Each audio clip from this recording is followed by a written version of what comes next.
This video will review how to create a new recurring billing plan. So to start, we'll choose Recurring from the left-hand navigation. All existing recurring billing plans will be displayed for you, but to add a new recurring billing plan, you'll choose Add Contract found in the top right-hand corner. You may first choose a plan if you'd like. If you've created plans within settings, they'll be displayed here for you, but you may choose to create these as customized as you'd like. You can basically name these anything you'd like that makes sense to you and your company, but it's a way for you to group the different billing schedules that you create to see exactly, how effective they are and how many customers you have on each plan, if you will. It is not a required field. So you do not need to set these up or choose this if you don't want to. So we'll choose to go ahead and just bypass that for now, and we'll choose to enter our customer name. You can choose to add a new customer or just choose from your existing customers. So I'll just choose the first 3 letters of the customer's name and then find my customer. Now, depending on the information I have stored for that customer under customers, will determine how much information is displayed here for me. So just word to the wise, it's important to note that. That will definitely make the creation of your future recurring contracts that much faster, again, depending on how much information you have saved on that customer. But these fields are all editable, so you can come in and remove these or change the information as you see fit.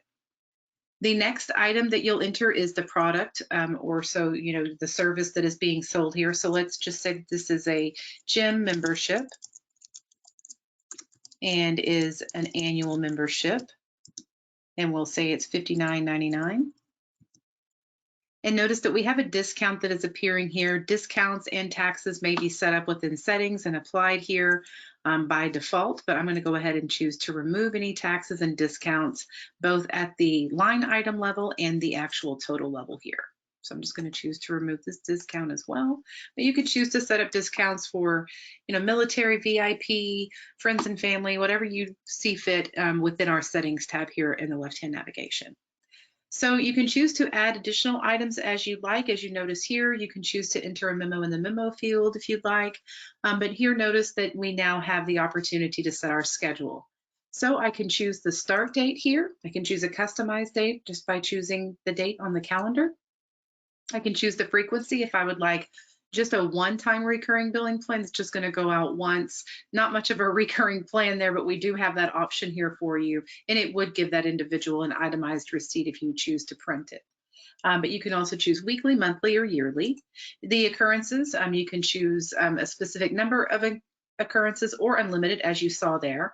And it lets you know here by just hovering over this question mark exactly what numbers can be entered. I believe it's 1 to 999. There you go. You can also choose every specific month if you'd like as well. Again, we can just hover over this icon and it will let us know that when the month is selected, the value must be between, of course, 1 and 12. So we know exactly which month. So is it the first month, the second month, January, February, which month? Receipt, you can choose to always send, never send, or send once. And you can choose also if you'd like to send it on a very specific day or a weekday, weekend, or again, a very specific day. You can choose that as well. If it's the first day of the month, the second, the fourth day of the month, whatever you'd like to do there. So the schedule, as you can see, is very flexible and open. Now you may choose under payment to automatically charge the account, and you can select the account if the customer has card or ACH information vaulted. If you also have ACH installed, that will be a selection there for you. Or I can choose to actually just send this invoice out to be paid. And I can choose here the net terms, either upon receipt or net 30, 60, or 90 days or none. And then I can also choose if I would like to turn the ability for them to pay via credit card or ACH offer on. I can also choose to prorate that first invoice if I'd like. There's an attachment section here in the bottom left-hand corner where I can choose to upload any details that I'd like about that contract, maybe a signed contract, maybe email correspondence, whatever it may be. And so at this point, I'm done adding all of the details that I need to, so I'll just choose Save and Start. And notice it states that the contract was created successfully.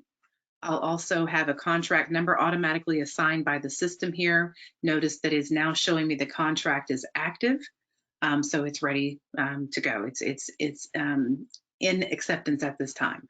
So I can go ahead and just go back for a moment here and notice all of the open contracts that I have will be displayed. I can see the status on those contracts as well as or those recurring billing plans. I can see the last bill date.